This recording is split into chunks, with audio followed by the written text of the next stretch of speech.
So a simpler version of ABO blood groups, and we'll talk about the genetics later, okay?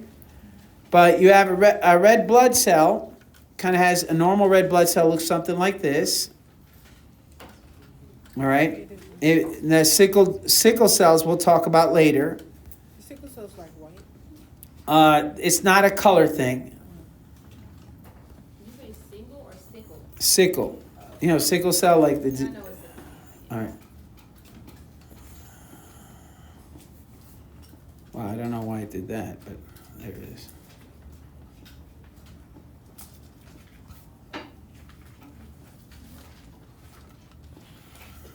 That's what sickle cell looks like? No, that is not what sickle cell. Sickle cells. Oh, This is the red blood cell? this is a normal red blood cell. So if you're not sickle cell, if you don't have sickle cell disease, not sickle cell trait. Sickle cell trait, your cells look pretty much normal. Some people with trait have some issues, but most people with trait have no problems. You'll learn the difference between sickle cell trait and sickle cell disease in a little while. But just for the record, it's a little off topic, but sickle cell their cells look like something like this. It's sickled. A sickle, like the reaper's sickle, is shaped like that. That's why they call it sickle cell, because it's a cell that's shaped like a sickle. Did you see Miss Perez, right? Okay. If your cousin, if one of your cousins has sickle cell and your sister has the trait, like, does that have to, would you be okay? We'll talk about that later. So having the trait is not the same as having the disease, and we'll talk about that later. Yeah, correct. Well, for some people, It doesn't even impact them. That's right. It's not even an issue. Having a trait is actually an advantage. It protects you against malaria, but that's another story. We'll talk about that in genetics. But on the cell, if you are, so we said there's several blood groups. So there's A blood group, there's B blood group, there's C blood group, not C, sorry. There's O blood group, and of course there's AB blood group. So, oh, come on, man. So A, see what B looks like, and O looks like, and AB looks like. Now, you get two alleles from two copies of every gene from mom. Genes make proteins. Genes make proteins. Genes make proteins. So you get two alleles, two copies of the gene. One gene comes from mom, and let's say it's the big A gene, and one comes from dad. Let's call it A. So if you get two A's, one from mom and one from dad, then what you have is the A protein on the surface. You have the protein A. Let's call it a triangle. Okay? Are we good with that? Yeah. So when your cells go around looking to see what kind of blood is in your blood, what cells are in your blood, they're feeling. These cells feel, they don't look, they have no eyes, they touch. If they have this shape, then you're okay. There's no reaction. All right. That's A blood type. Now, if mom gives you a B and dad gives you a B, then you have B blood type. Maybe they're circles.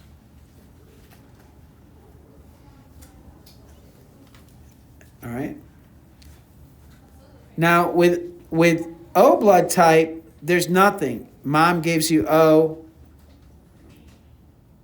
from mom, and dad gives you O. Stanford, I don't see you writing anything down. You wrote all that down? All right, okay, not everything, but I'm just saying, I see an earbud in your hand. You see you sitting there staring out off into space. I'm drawing a lot and talking a lot, but I don't see a lot of writing. I'm worried. So there's O blood type. There's nothing on the surface there. But AB blood type,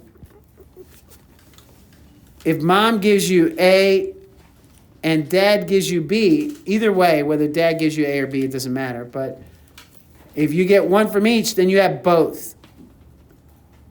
You have both. Equal amounts of both. We call this type of inheritance, A and B are what we call codominant. We'll talk about that later. Hmm. What if your mom give you O and your dad give you A good question. Good question. Excellent question. So those of us in the room that have O, our parents did not have, both gave us O. Is that understood? So O means there's nothing on our cell surface. If we get blood from someone who has B, our cells will feel the little spheres, this shape on those cells, say, and they're going to react. It's not just that their blood kills this, that our blood kills this blood, it's that we have an immune reaction, allergic reaction. Imagine an allergic reaction happening all throughout your body, all at once. In your brain, in your heart, in your liver, because the blood's everywhere.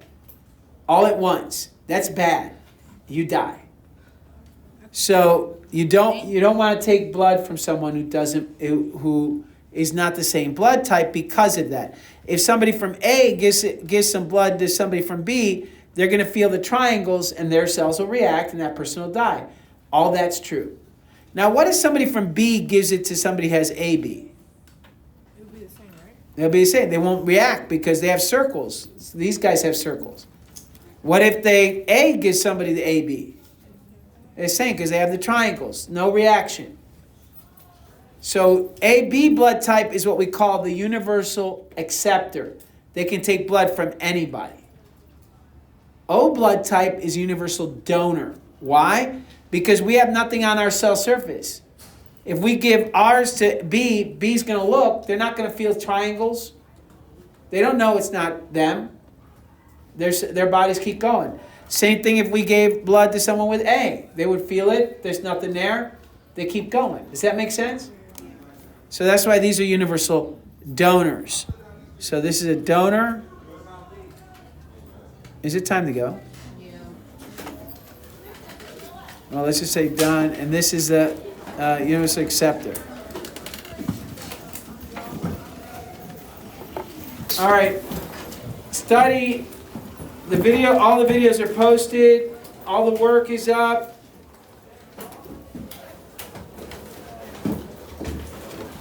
Did that make sense? Did I explain it? Okay.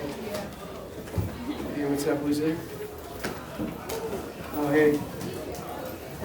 Love it. Rock and roll, USA.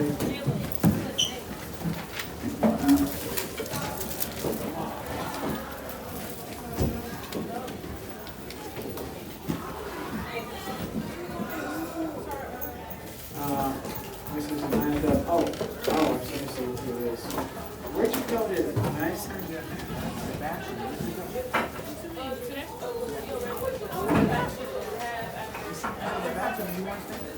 Yes, I was there. I was in A stall or something. Did you take notes? Let me see your notes.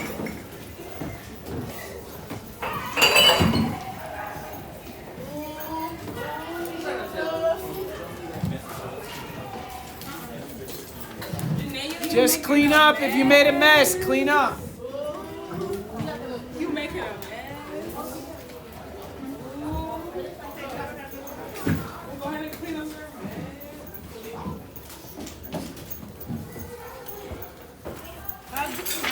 I'll give you my because I ain't finished. So, sit down for a second before you go. Where you going? Are you ready to go on? I'm not sure I'm fine. Other classes. Oh, But I want to talk to you. I want to try to help you get caught up, okay? that's just y'all just some bad kids. And your mom and you and I are going to meet on Tuesday.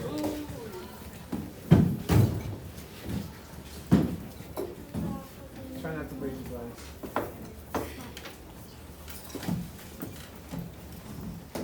Yeah, but that's not Ooh, I think I know that. I think I know that. He said the blue background. I think you had to have When you were talking about like blood cells like start exploding, yeah, that's right. That's right. They're inside exploding. is that how you die from it? Or is Yeah, it's called plasmolysis. Yeah, your cells literally explode. Yes. I need a pass. And I got something. I was just 3 minutes late. I can't write a pad. If I write you a pad, get rid everybody. Wow. All right, here, I'll write you pass because you had to go to the office. Office should give you a pass. I hate giving people passes because I have to deal with the teachers freaking out. I don't have any paper, Post-its. You guys see that? Killing me.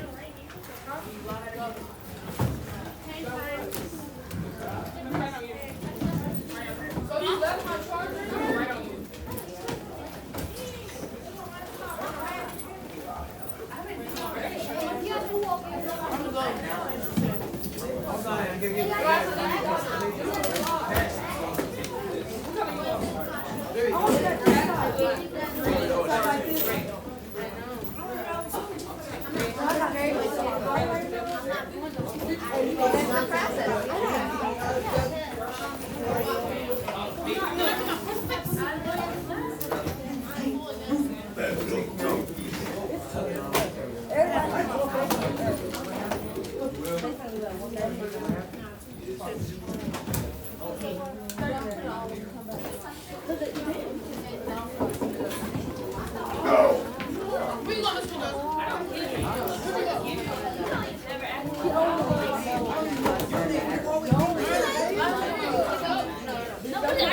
Making copies, actually.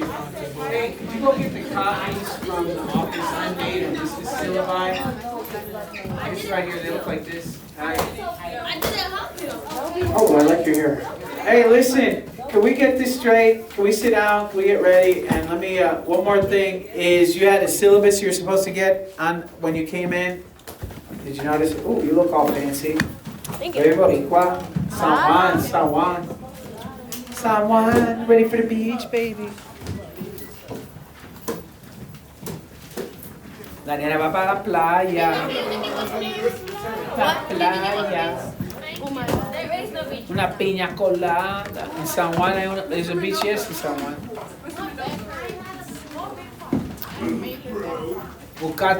Se va a buscar un coquito, un bacalaíto frito ahí en la playa. Mandarte un joven a buscarte a coconut del palo.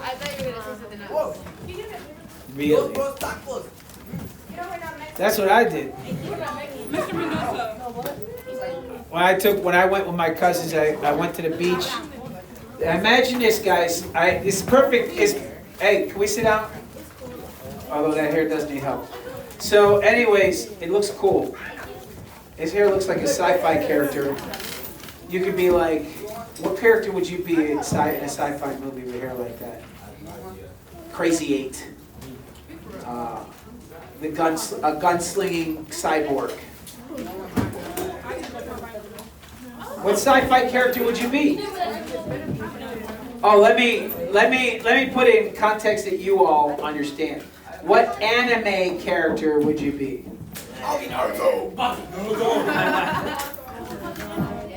All right. Do you watch sci-fi? All right. Guys, focusing.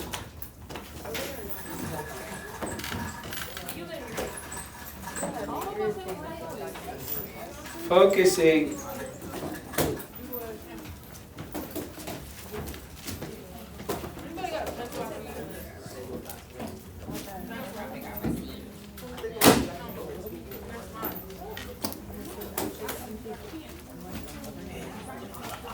One last time.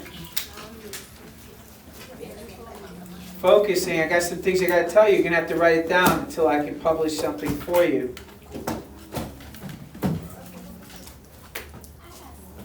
Hello? Okay, I'm going to give you a writing assignment. You can write instead. It's okay. Of course you'll get a grade for it. Oh, my dear, if you'd rather read and write, rather than hear me talk, I understand 100%. You can go ahead and do that. I got books. You can read, write, answer. You can be answering questions for a full period. I'll sit back, put my music on. I'll grade papers. I got no problem with that. Please the minute you guys don't want to do things one way, please just let me know. Because if you think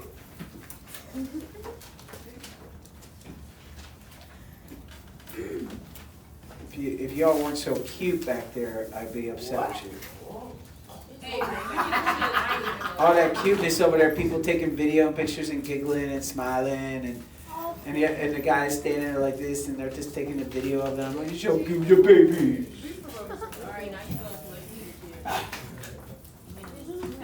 I need to chill. I'm being nice. What is it?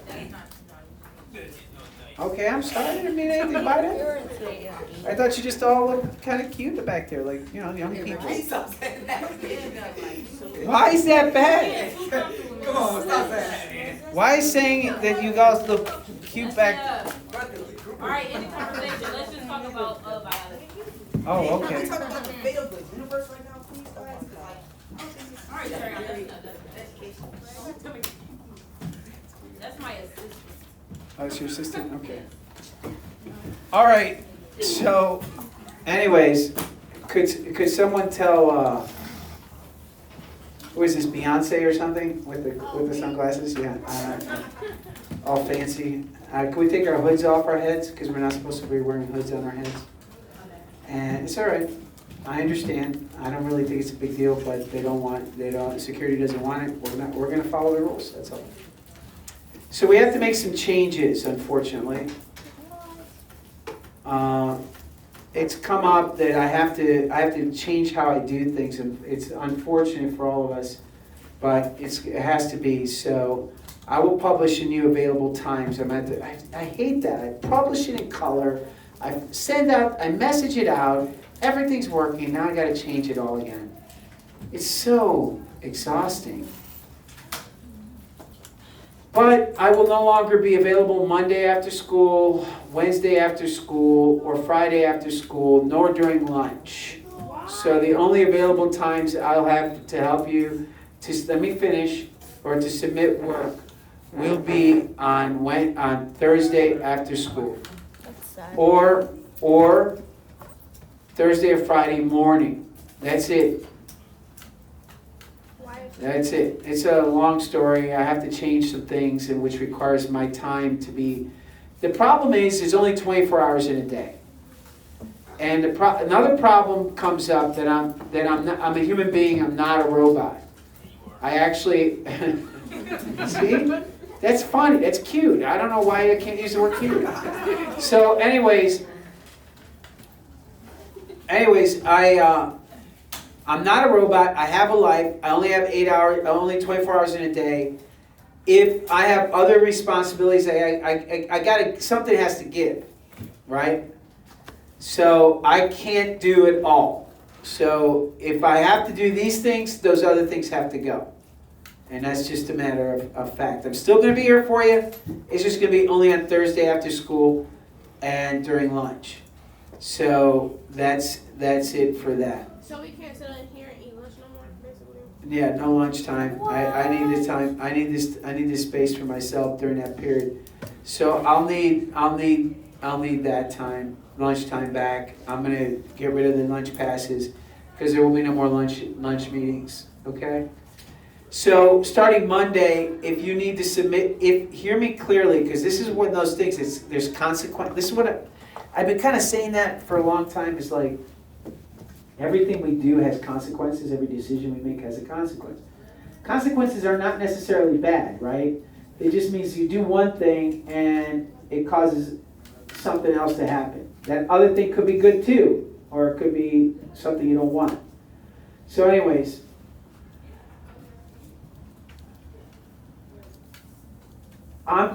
because I don't have that time to give you to turn stuff in, and I want to leave Thursday for actual tutoring, right?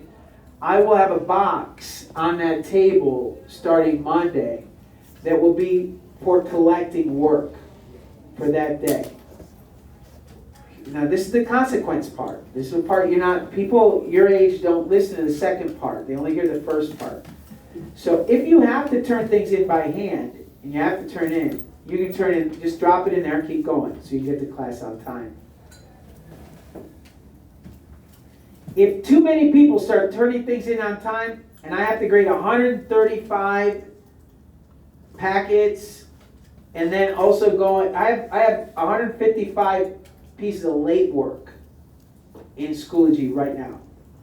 People turning 155 assignments late. I have to go. Now that sounds like a lot, but it's really not, right? Because I have 135 students. If everybody turns in one assignment late, that's 135 assignments I gotta grade. So I cannot, do you understand? I cannot take 3 stacks of work and try to manage that. Like stacks this much and try to manage that physically. Right. All right? So if most people are turning it in digitally and I can go through and grade it and that's fine, and I just have a few that have problems uploading and they submit it in the box, I'll grade those when I have unassigned those during lunch and during after school and all that, then I can handle that. That's fine. But if most people are turning it on paper, then we gotta switch things up. I can't accept things late. I can't have 135 pieces of paper and then have another 155 papers turned in, another 135 papers turned in late for various assignments. I do not have the time. Not that I don't want to, but if you're not putting your name in the period on the assignment, it's a 0. That's it. It's not me losing it. It's that you don't put your name. I have 5 or 6 assignments that have no names. If you don't put your names on the paper, I won't be able to grade it. And I'm not going to try to figure out whose it is and say, I don't have time to have you come in on Monday at night or Wednesday night or whatever to kind of figure that out. Does that make sense? So we got to tighten our belts here a little bit because we don't have time. I don't like it. I don't want to do it. But if I'm going to be giving you what you need, which is that feedback, that stuff graded, then I have to make that change. Does that make sense? All right. So starting Monday, there'll be a box up there. If it's not working, then I gotta cut the deadlines exactly like we said. I'll accept things 3 days late right now. Like first day late minus 10%, second day late minus 20, third day not accepted at all, or whatever it was. I don't remember what the policy was in that because I haven't used it, right? So if those things happen, we'll start with that. If that's not working, then just nothing late, which would really suck, right? Because like I said, that would mean 155 assignments that are in the grade book right now would be zeros because they're turning really late. So that's what we have to do, unfortunately. We have to tighten our belts. I'm not up here. Huh? I can't hear you. I haven't seen it. Okay. All right, are we all good? And notebooks will be graded. When we do notebook grading, you'll just leave them here, and I'll grade them. Every period will get a different day, and I'll grade them at night after school. Okay? All right. So let's go on and start work then. Surface proteins. We talked about this idea of. No, we didn't. Did we do this? I wasn't here on Friday. Oh, we did. We did. You didn't. So we talked about surface proteins and how they work. And why is it that surface proteins can't be transport proteins? Because they don't cross the membrane. It's not possible for them to help things get in and out because they're not going across the membrane. They're only on the surface. Say that again. Surface proteins can't help transport because they don't cross the membrane. In order for them to help something cross the membrane, they themselves have to go across the membrane. They have to create a bridge or a door. Would you go and try to use a sign that's on the outside of a brick house to try to get into that house? No. No, why not? If there's a sign hanging on the outside of a wall, would you try to use that sign to get into the building? No. Why not? Because on the wall, it doesn't go through. So it's the same thing as surface proteins. They're on the surface. They don't go through the membrane. So they cannot help anything get in or out. They're just a sign. They're a signal. They're a marker. Okay? It's the same idea. Yes? You gotta go to your locker. Use the pass, sign out, all that. Love the bag. All right, moving on. So what is all this in and out business? Why is it important? Let's take a look at your mouth. I'm drawing it as a sketch, as a diagram. So if this were your mouth, you'd have teeth. I guess. You have teeth. You take a bite out of something like an apple. Take this apple, you take a bite out of it. It goes into your mouth. It goes into your mouth. So once you have that bite of apple in your mouth, you swallow it. You use saliva. Your mouth produces saliva, which has water in it and proteins. Helps it you swallow easily, correct? It starts to digest simple sugars, make them soluble. Gee, I'm so happy that you're so busy drawing and writing and labeling. So nice. So you swallow that, and it goes down a tube called the esophagus. It's a tube which goes into your stomach. Your stomach has acid in it at a pH of about 3. That breaks down the matter even more. So now you have the tiniest pieces that you can manage with your teeth and with your stomach. But you're not done digesting. You send it into your intestines, your small intestines, which go round and round. You coil them up. You wrap up. Your intestines are all wrapped up in your abdomen. They're folded, wrapped around, and they sit there. There's still a tube, like a hose, that's all wrapped up. Do you guys seen garden hoses before, right? Yeah. They're all wrapped up. Well, your intestines are like that hose all wrapped up in your abdomen.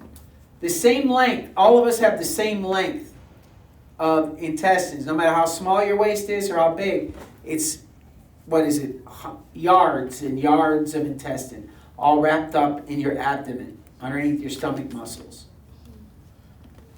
That's not enough surface though. You need a lot of surface area because if you're going to absorb material, you need a lot of surface area. So what our bodies have done, what we've evolved to have, is diverticuli. We call it diverticuli.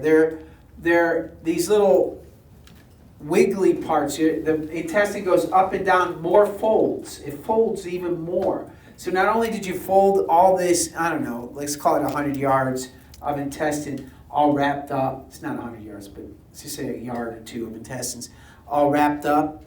Then you wrap it up even more by folding it. So you increase the surface area available for absorbing food. Does that make sense to everybody? Surface area. Surface area. How much is available to absorb food? If this young lady who's staring off into space were an intestine, if she was an intestine, she would only have this amount of surface area to absorb her food, this in her hands. This amount is not enough for her to absorb all her food. So that's why your intestines instead do this. They undulate. Those undulations are called, those folds are called diverticuli. And a disease that often happens to people is something called diverticulosis, an infection of the diverticuli. It can be so bad that they have to remove parts of your intestine and leave a hole in your side and put a bag there so that you can. Oh yeah, It's called an ostomy bag. guts be? Some people, it's not their guts, it's literally a bag where all their food, when they digest it, goes into the bag instead, because they had to remove all of this. All of this. Imagine you're walking around and you have to go to the bathroom, you're pooping into the bag, and then you have to go to the bathroom, take it, empty it, and put it back on. That is not what they do. Yeah? They throw it away. Well, my point is, whatever they do with it, you have to empty it, throw it away, and put a new one on. Okay? Do you understand? Try to focus on the big picture here. Not something you want, correct? Yes. No diverticulosis, no cancer, colon cancer, intestinal cancer. Those are all bad things that could lead to them having to remove this essential part to your body, because this is how you absorb food into your body. Usually those people are the lower parts of the intestine are removed. So it keeps going through the intestine. Now, you eat fat, don't you? When you eat butter on your popcorn, when you eat grease on your French fries, how do you get that fat soluble so that you can absorb it? You have to be able to make it soluble in water. How do you make fat soluble in water? Yeah. Say again? Acid might work, yeah, but no, it doesn't help that much with fats. What else could we use to get? What do we use when we're washing dishes? We got a lot of fat on the dishes. How do we get the fat off the dishes? With the soap? Soap. So you need some kind of soap to help, some kind of phospholipid, right? Some kind of soap that's going to help you digest, make these fats soluble. We call it bile. B-I-L-E. It's a green liquid. It's produced in, well, it's not liquid, it's a protein, but it's a salt. It's produced by an organ called the gallbladder. Have you ever heard of the gallbladder? Well, it sits near your liver and it releases bile into the intestine. Have you ever heard your stomach grumbling? Going, That's the gallbladder releasing bile into your intestines. A gallbladder is the name of the organ. Bile salts. I wrote it up here on the board. Bile salts. And then you have enzymes. And the whole objective is to get everything ready to go to do hydrolysis. You put water into the molecules to break these big molecules up. Want to break them up into small parts. Remember, you're putting water in when you're breaking them up. You're pulling water out when you're building them together. All right? So that's what's happening in the small intestine. This goes on and turns into the big intestine. We call it the colon. You have the descending colon, the transverse, and then the ascending. And then finally at the end of the tube, this is one long tube. At the end of the tube you have your anus. That's where normally your poop comes out. Your poop is probably one of the most important indicators for your health. You need to look at your poop. Every time you poop, you should be looking at it. It should be clear to you what a normal poop is. You should be pooping 2 to 3 times a day. Some of you don't poop, maybe poop once a week. Some of you once every couple days. You should see a doctor about that. That should not be, that you should be pooping 2 to 3 times a day. If you're not, it might be your normal poop. I don't know, I'm not a doctor. But the average is 2 to 3 and you're pooping once a week, that's a problem. It could lead to what? You getting your, what's the names removed? Diverticulate, having intestines removed. It could lead to that. It could lead to, and we know today that sometimes, we'll talk a little bit in a minute about that, but the whole point of your colon, you had to put water in here so that you can help break that stuff up, but then you have to bring in the extra water back into your blood. Remember, this is not inside your body. This is all outside. It's just, you're wrapped around this tube. You are made around this tube. You are a tube inside a tube. So if we look at this, the blood, you're over here. This is where you are. Your blood, your organs, your brain. This is where the food is, in the tube. Does that make sense? That's how you can have acid in your stomach and it not be hurting you, because it's not in you. It's in your stomach. That's why when somebody drinks poison by accident, we can take them to the hospital and give them syrup of ipecac, however you pronounce it, or stick someone's finger down your throat to make you vomit and get it out of you and you not die. Why do we make you vomit? Because we're getting the poison out of your stomach. They'll pump your stomach. They'll send a tube down your stomach and empty all its contents with a suction hose. They can do that and save your life because this is not inside your body. If it gets absorbed into your body, if it crosses the cell membrane, then it's in your body. Now you got problems. That also explains how you can have bacteria inside your intestines and it not hurt you. Because they're in your intestines, which means it's outside your body. This is outside your body. Don't you? A lot of people are disgusted by poop. They go to the bathroom. They can't stand the smell. It's horrible. And you're just like, ew. And yet these same people think that came out of them. Like, how could that have come out of you? How could that have been in you and you're still alive? Have you ever thought of that? That's nasty stuff, isn't it? It's dead, rotting material full of bacteria. Poop is about 60% bacteria. And that was inside you? How is that possible? It's not. If you had that much bacteria in your bloodstream, you'd be dead. You'd suffer a horrible death. It would be very painful over several days, but we couldn't save you if you had that much bacteria in your blood. It's called sepsis. So you can't have this stuff in your blood. That's why it's inside. It's wrapped around. It's protected by a layer of skin. The skin is very protective. It protects you against absorbing things you don't want to absorb. That's how you can stick your hand in something nasty and then wash it off and you're not hurt. Because your skin is very good at protecting you.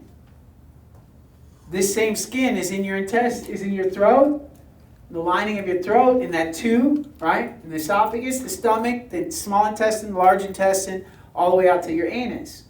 So that when that poop comes out, that nastiness comes out of your butt, that's not the stuff that's coming out of your body. Hear me clearly.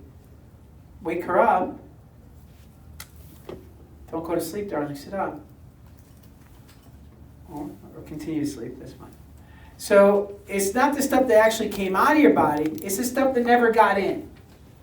This is the leftovers. This is the stuff that never got in. Your poop is the food that you ate that does not get absorbed. Never makes it into your body. Is that clear?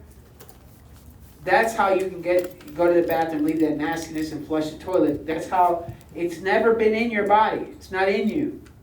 It's the stuff that never got inside. So it never got processed? It got processed, but that's what we left it out. We can't digest it. So it's stuff like cellulose, like the cellulose part of the plant when you eat leaves. It's fats that we just couldn't absorb because it's just too full of, it's too much. Whatever we couldn't get. Remember, bacteria are helping us. We live very closely with bacteria. Bacteria, we have what's called a symbiotic relationship with bacteria. Symbiotic relationship. Should have written all that down instead of texting. I'm just saying, you should have written all that down instead of texting, just so you're aware of what's going on.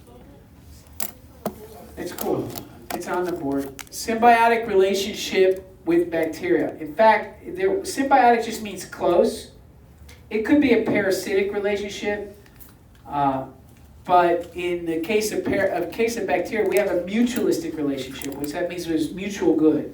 Like hopefully when you have a relationship in your future as a husband and wife, or wife, or whatever your relationship is with a significant other, you have a mutualistic relationship. You both benefit from the relationship.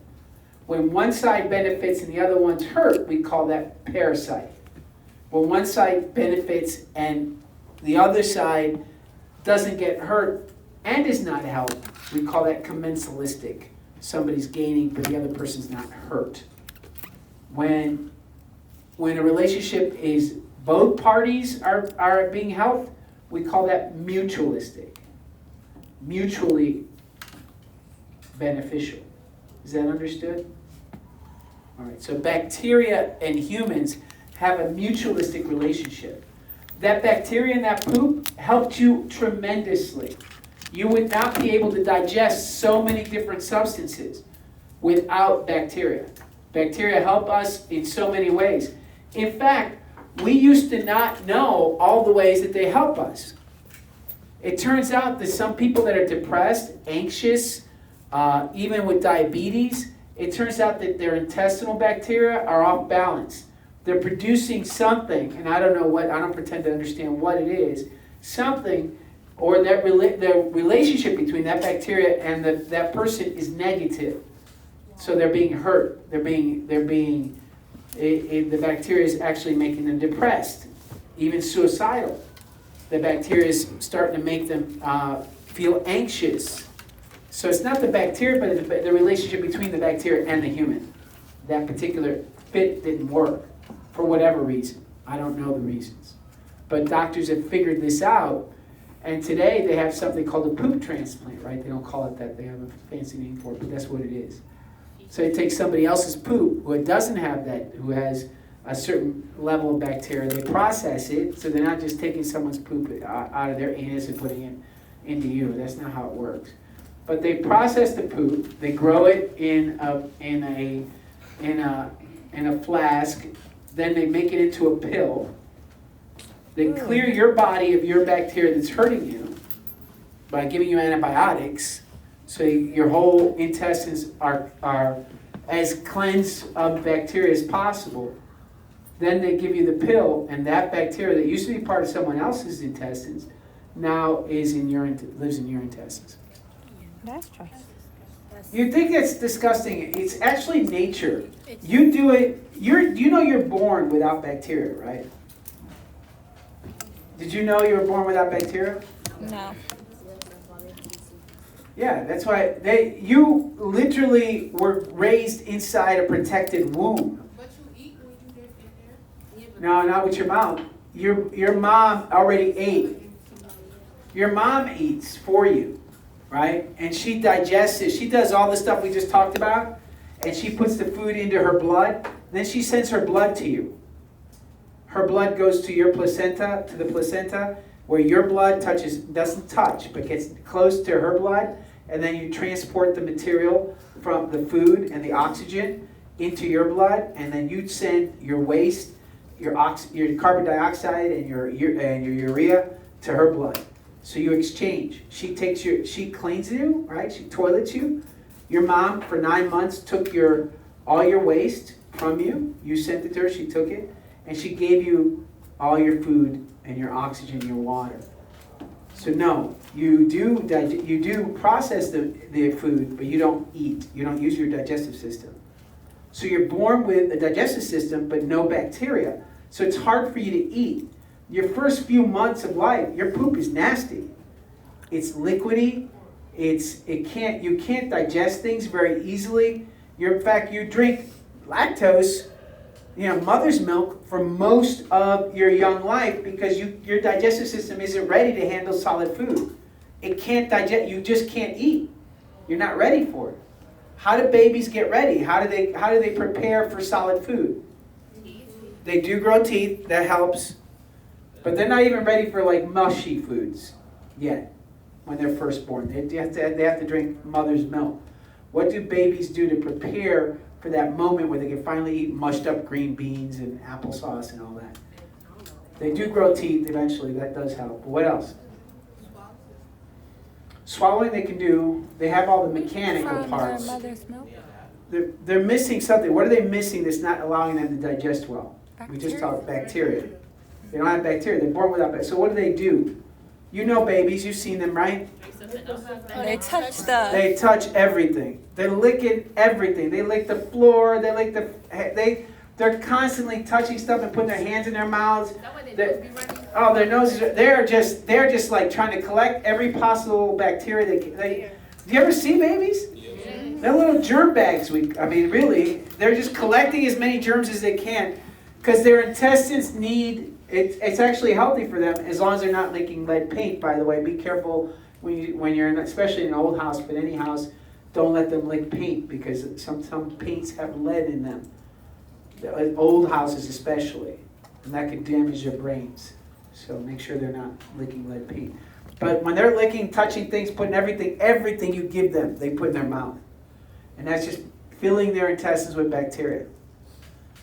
That helps them get ready to eat solid food because now they can digest, they can break those things down. Before then, they couldn't do it. Is that clear? So this is natural. It's just we're adapting it to fix a problem. Imagine the magic. How would you feel, imagine yourself to be a person who's anxious all the time, who can't rest? How would you feel if you're depressed? Think about what that would be like. You're never happy. You're never happy. Whose book bag is this? Can we get it out of the middle before? Imagine you're never happy, you're sad all the time, you're thinking about suicide, you're just like, dang man, the world is, I don't know what's wrong with me. Everybody else seems happy, but I can't be. And then somebody says, let's do a poop transplant. Somebody says, let's do a poop transplant. And you take some antibiotics, and a course of treatments, whatever that is. Take some antibiotics, clear out your intestines, then you take a pill. In a week or two, you finally feel good. You're finally not anxious. You're finally not depressed. I don't know about you, but that sounds like an amazing event. That's crazy that something as simple as taking a pill solves the problem. That's rare. That's very rare. Now that happens, we know that this has successfully happened in a number of people. They're hoping they can develop it to help with diabetes, with a lot of other issues. Yeah. Yes. Yeah. So, if they have poop transplants that can help with depression, why do they have those pills? That's called It's not developed yet. This doesn't help everyone. We're not sure that's the problem with everyone. That's just one version of depression that could be corrected. And it's more hope right now than it is a solid treatment. So what is that Antidepressants are chemicals that impact your thinking, like anti-attention deficit disorder pills. They call things like Ritalin and et cetera. They impact how your brain works. The problem is that there could be major side effects, and it doesn't always work with everyone. So it's very, very tricky to deal with the human mind. Okay? Are they supposed to ADHD pills? 'Cause I know those are supposed to be Ritalin helps young people.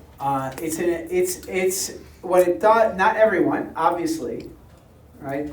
So the problem with ADHD is that people can't focus, and it turns out that something that increases the frequency of firing of the brain, Ritalin or caffeine even, tends to help with calming a young person's brain. The details I don't really want to get into, we don't have time, and I don't even know all the details, but I know some more than I'm telling you. So the bottom line is that Ritalin and other ADHD drugs, what they do is they help calm the mind down enough to focus. The problem is their side effects. And some people they feel numb. And some people don't feel good while they're taking these drugs. And so they have to manage it. And then some people, unfortunately, they try to self-medicate.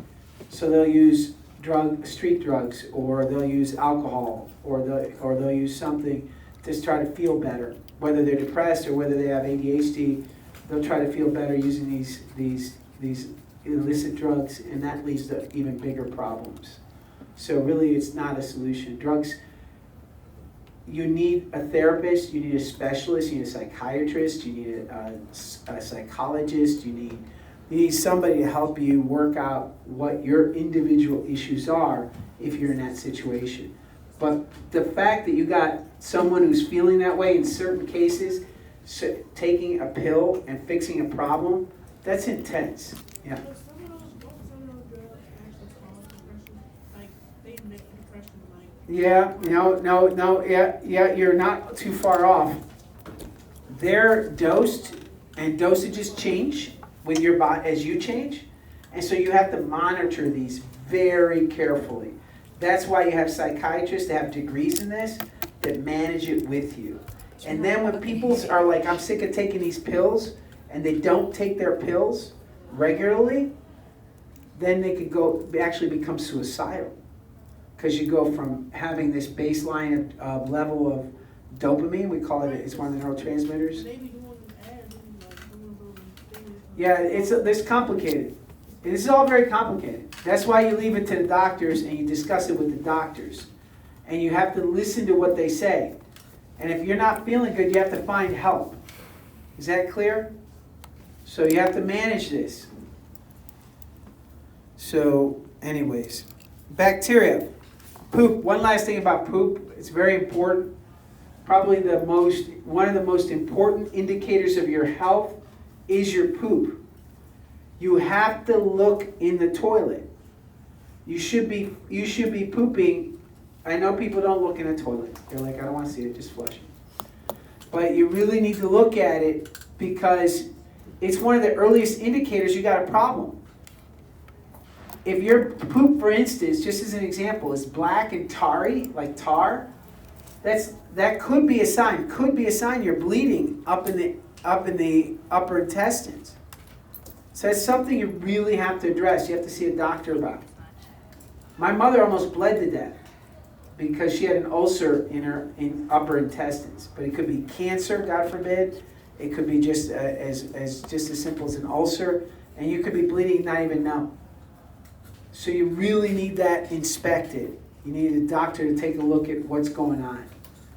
But you wouldn't even know if you're not looking at that poop.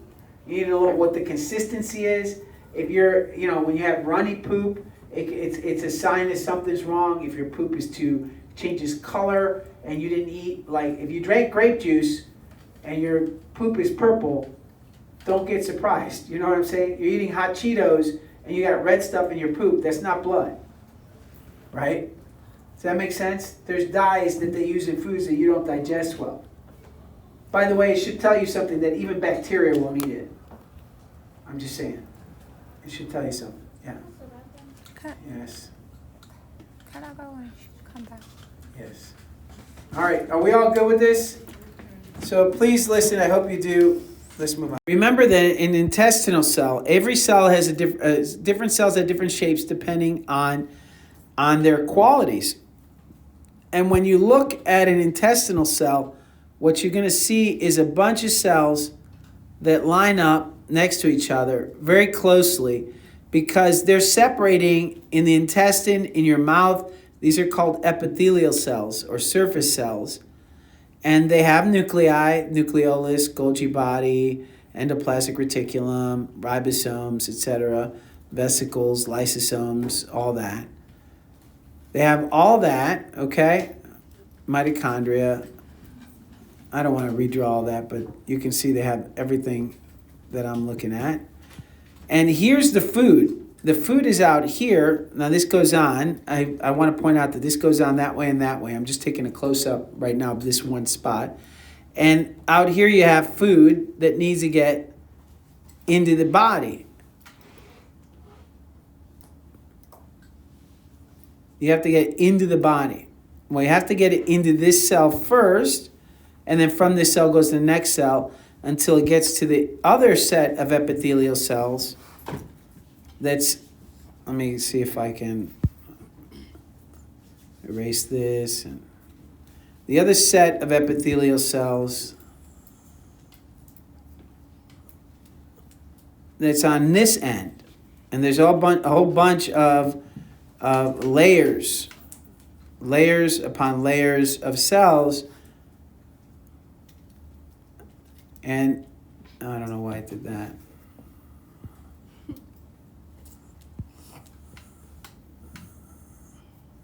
I know why. That was me. All right, so it needs to get into your bloodstream.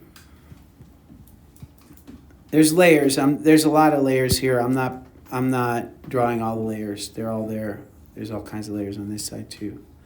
So they have to get from outside your body through your tissues of your intestines to your blood vessel. So you have to get the food through there. So they have to go into one cell, out to the next cell, out to the blood. And then from here it goes to your liver.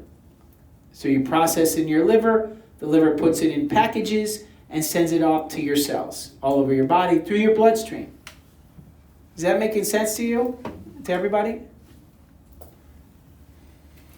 So this is your intestinal system. So the question is, what gets through there? What gets in and out of the cell? So we have to look at a cell. You know what? Instead of a round one, I'm going to go ahead and just use an epithelial cell as an example. What do we got to do? What gets in and out of this cell? Who can tell me? Anybody?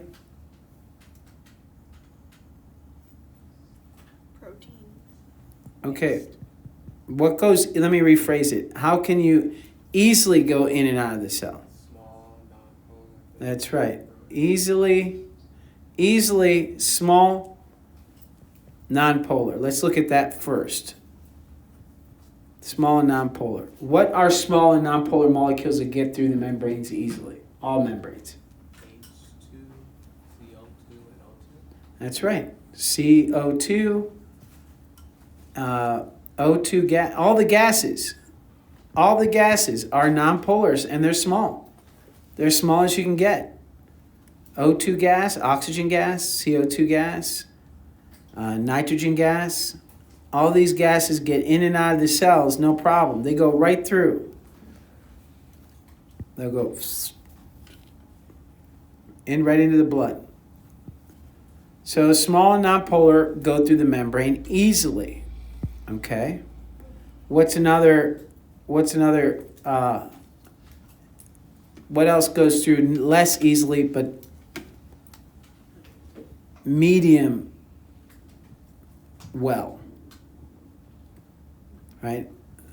Passes the membrane well, but not as well as small nonpolar. Water. I'm going to leave water for the third level. Let's call medium well just nonpolar molecules.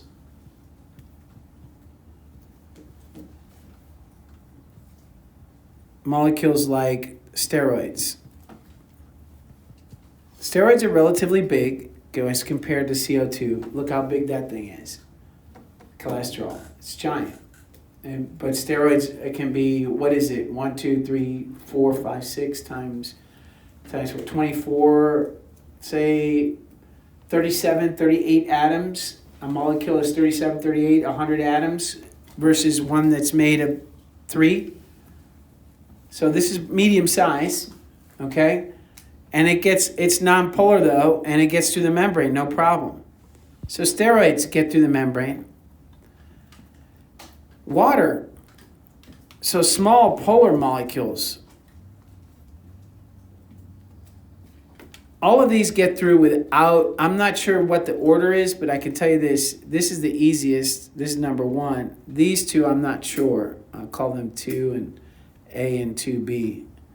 So I'm not sure which one passes through faster, the larger nonpolar molecules or the small polar ones. But small and polar, like someone said, water does pass through the membrane. It does go through. So water passes in both directions. No problem. Not really as well as we need sometimes, by the way. We're going to need a transporter later. We'll see.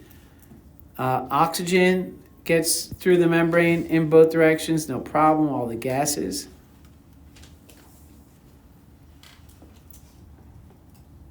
Like O2 gas, CO2. And well, that's good news because we need to get CO2 out and get oxygen in. So that's good news. And nitrogen. All the gases. It's really messy. I'm sorry about that. I'm trying to write quickly. Let's just assume we know they're gas. And then you got molecules like steroids. They're nonpolar, larger but nonpolar. All right, so those are the ones that do pass. You have to know that. If you didn't know that and you try to do that test, I'm assuming there were questions on that test. And as you see, when you do this practice test this tonight, or whenever you do it, you'll see there'll be questions like, well, in which direction does this move? Does it move across the membrane? You should be able to tell that these things do pass through the membrane with varying degrees of ease. But they pass without any help. They need no transporter. They don't need it to pass. Is that clear? All right. So then there's stuff that's ionic and larger molecules that need transporters.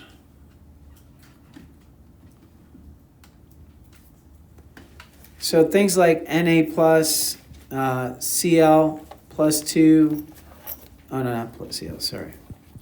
Ca plus 2, calcium, sodium, potassium. These need to get through the membranes. In your nervous system, they need to get through your membranes everywhere. Your muscles, these need transporters. They need specific transporters. You're going to have to memorize them. And after this test, I'm going to give you a list of transporters. You're going to have to know these transporters. All right? So we're going to have to create concentration gradients. And of course, you have H plus as well as another ion. So any ions and larger polar molecules. Then the final level of absorption that needs to happen is really big stuff.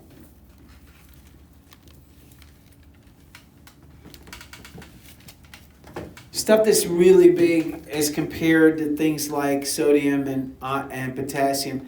They can have multiple regions that are polar, like large proteins. You have to be able to absorb large proteins so that you can break them down. It'd be nice to just have amino acids to absorb, but sometimes you want the whole protein. So drugs, you take drugs. You have to get drugs they have to get into the cell. And some of those drugs are large proteins. Insulin. Insulin's a good example. It doesn't actually get in, so it's a bad example. It's a signaling molecule, but there are other molecules you have to get in to actually get into the cell, to digest it even. So how do we do that? We do something called phagocytosis.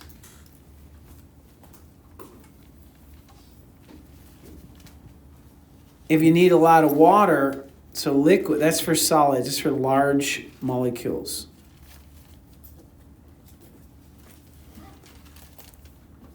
If you have to take in a lot of water at once, we call it pinocytosis.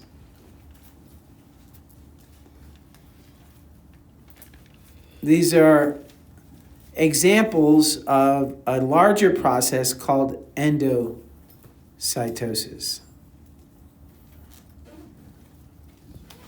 Endo meaning in, cyto means cell.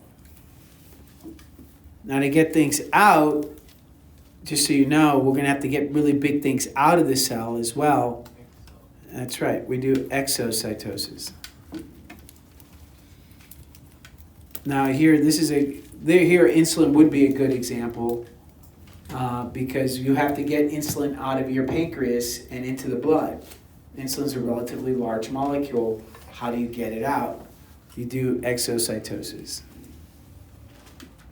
And there's varying, usually just in the membrane pinches off.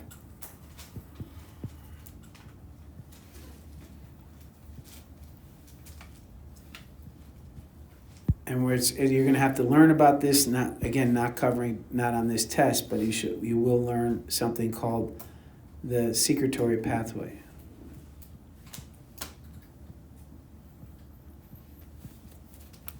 The secretory pathway is not a secret, it's how you secrete things. Saliva. very large proteins. It's not water, right? There's water in it. But don't you think the saliva is like a gelatin? Doesn't it feel like a gelatin? Yes? We all have it. At least you should have saliva. The reason it's gelatinous is because it has proteins in it. So that means your cells in your mouth and the glands in your mouth have to release proteins. They make the proteins. They have to release the proteins in water into your mouth. Other examples of secretions are sweat is a secretion. Tears. You have eyes. Your eyes produce tears. They don't just. Where do you think those tears come from? They have protein in them. Your cells in your eyes release make those proteins, and then push them out through the secretory pathway through exocytosis. So this is incredibly important. You're going to need to know the details of this, especially if those of you that want to be physicians. How are you getting things into and out of your patients? How are you measuring what's coming out of them?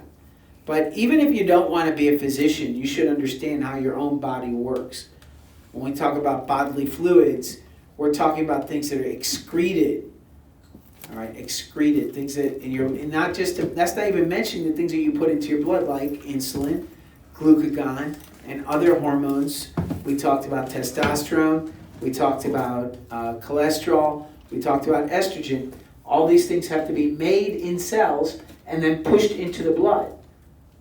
That's this idea of exocytosis. All right, so remember that every part of your body is made of cells. Going back to the original diagram, every part of your body is made of cells, and you have to, on one side, you have this kind of barrier cells, and if you look at this and you think about it, this is actually cutting it, orienting it in a different way. It would look something like this with the two lines of cells, right? These would be the cells. And outside here would be, in here would be the poop, right? The food. Let's not even call it poop because it's not poop yet. Let's call it food. And then surrounding it are these little vessels right next to them. All throughout your intestines are surrounded by vessels. These vessels are made of more epithelial cells. They follow the intestines, and inside these vessels are blood.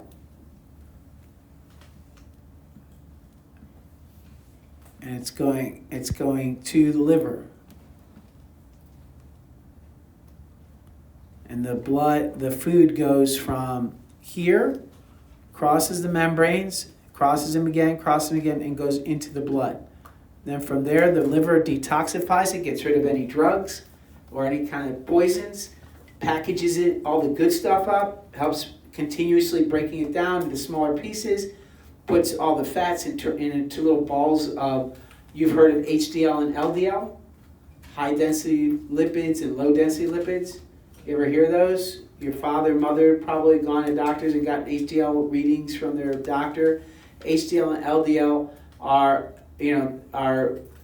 measurements of your livers taking all those fats, saturated or unsaturated, putting them into little balls that are called HDL or LDL, and sending those balls of fat into your bloodstream to go get delivered to all the cells of your body.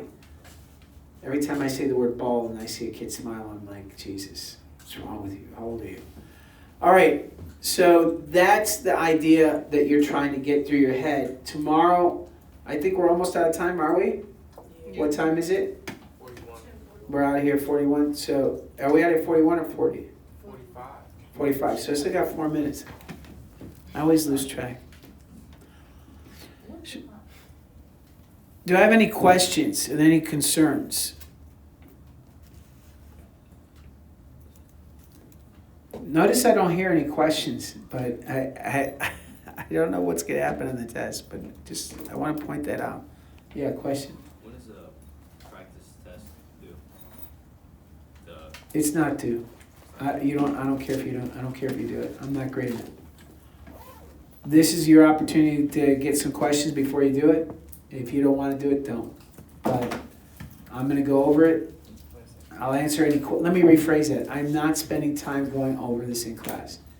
If you try it and you go and you have problems with it and you want to ask questions in class tomorrow's Tuesday, your test is Wednesday. So if you have problems with it, you can ask in questions in class and I'll answer them.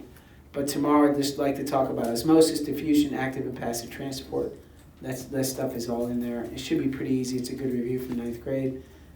So it should be a quick and easy test, assuming you prepare yourself. Yeah. Will you have the test done by Tuesday? Hmm? Will the test be done by Tuesday? Test be Like, will done. it be made? Maybe. Why do you ask? Because I don't think I'm gonna be here Wednesday. Mm, So if I could come Tuesday last period.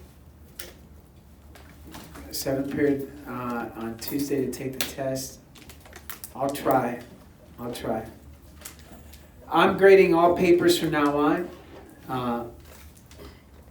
So no student will be grading papers or putting stuff in the grade book. So if you had trouble, hear me out. That means I'm grading 135 documents every day. Are you all listening to me? Because if you don't listen to me now, you're going to be like so many children that are upset all the time because they don't listen. So I'm grading 135 papers. I'm not taking anything late.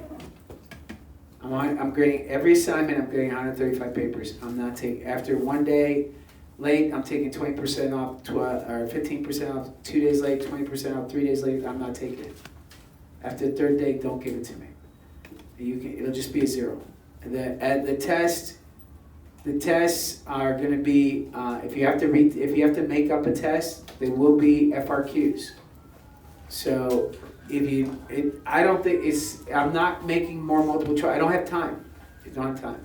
So yeah, and so this is a good idea. What she's doing right now is a great idea. She knows she might miss Wednesday.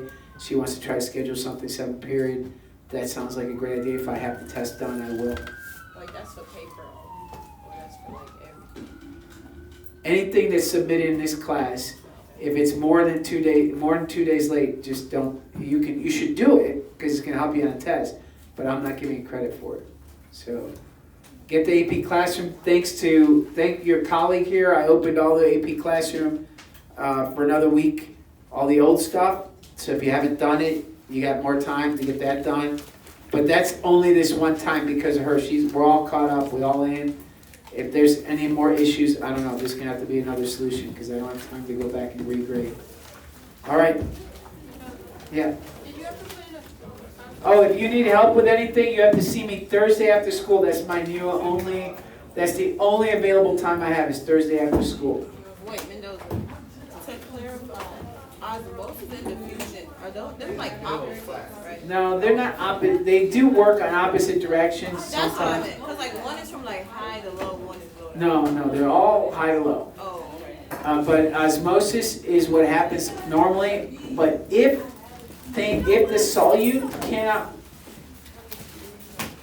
move from high to low, then osmosis happens. The water moves in the opposite direction. So we'll talk about it tomorrow, but again, go over it in the book, and I'll talk about it tomorrow. I'm regrading all FRQs. I'm grading everything myself, and I'll grade it when I I'm can. only wondering because I got a 0 for some of my grades, like some classes like trouble saying I got 0 as soon as I was teaching. I have to look at it. Come and see me Thursday after school. Oh, well, not this Thursday, but Thursday after school next week. Huh? I believe there is. Yeah, if there is, let me know.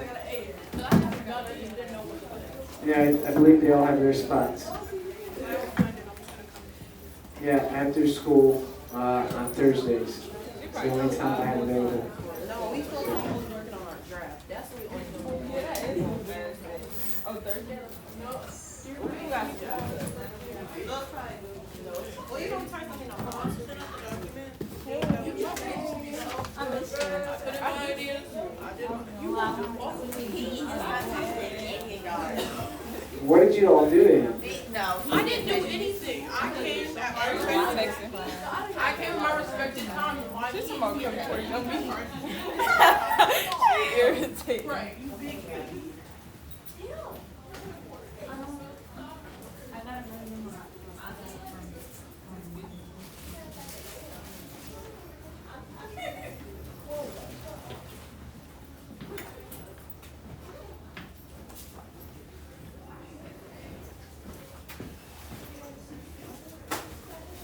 Thank you for doing that. That was I appreciate it.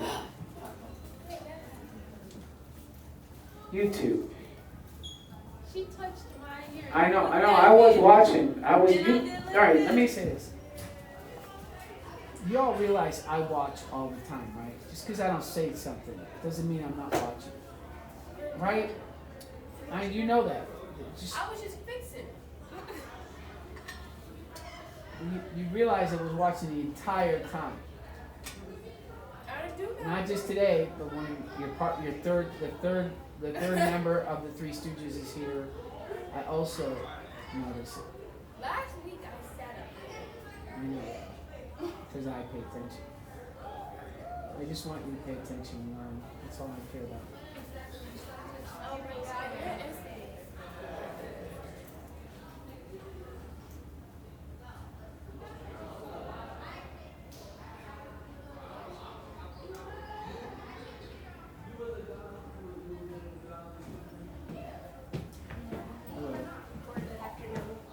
Is it afternoon already? I like that. Oh, I love that. Let me see that. It's really well done. Did you print it and cut it out? I love even that it's fuzzy because it's ADHD, so it actually works. What is this? This is printed as well, right?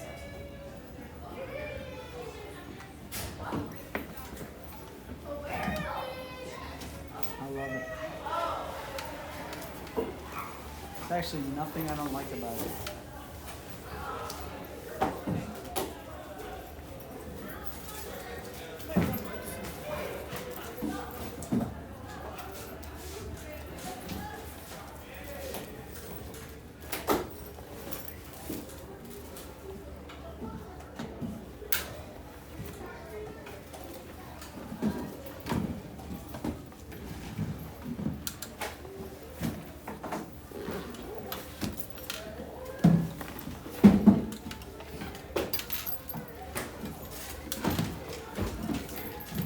How you doing?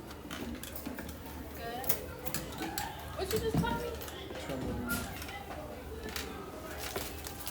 I'm just trying to figure out who's trouble two. I don't cause trouble. I didn't mean it anymore. No, you don't cause it, you are. You know what we're gonna do here? Please start walking to the cafeteria and get here. What would your father say if I asked him? Hey. So I'd say, hey Dad, is your daughter, if I called her trouble, would you think to act? What would your father say? You would say no. Is he coming to open house Thursday? I don't live in that house. What about your mom? I think What I would your saw you aunt say? briefly. It was like when they were doing the homecoming thing. Or I said the homecoming. Okay, yeah. Like the who one. Mr. Mendoza. Man, somebody walked past me. They were so funny. They got on my arm. I really was so scared. That happened to me. They walked past and they got sweat on your arm. That was nasty. I wanted to I was like, y'all need God. But no, Ms. Mendoza, we need more hibiscus tea. Lord, We need more hibiscus tea. I will put it on the list.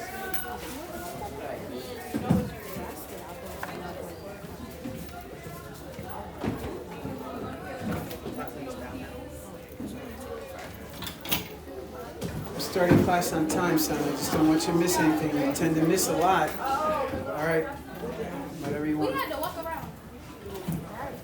They let us go to the cafeteria. Why? Because we're in the crowd. They're having lunch. You know it's every day. Yeah, they usually let us go through. You shouldn't be going through that.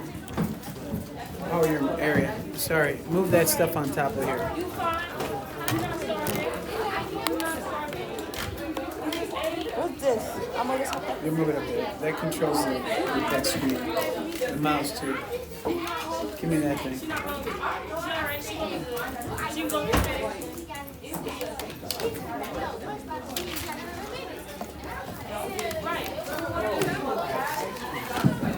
Oh my Lord, is it that big a deal that they made you walk around? Come on, guys. It is not that big a deal. You're young, you can make it around the building. Let's go, sit down. I gotta get a regular chair. You can sit wherever you want. I would sit in a regular chair if I were you. You're back, well, thank you.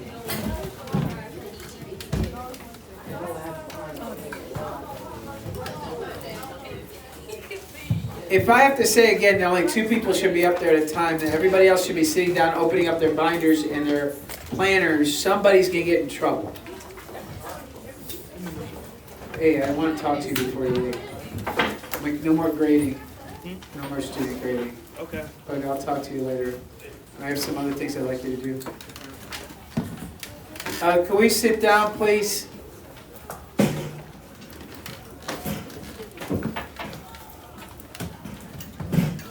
Someone who's nearest to the door, please close the door. Not you, you continue. Hurry up, you got things to set up. Excuse Oh, you gotta wash that bag. 8-6. Binders should be out. Mendoza, how I put this stuff in my binder? Say what? What am I supposed to put in my binder? What? I had it on, what's the name? Which one helped me?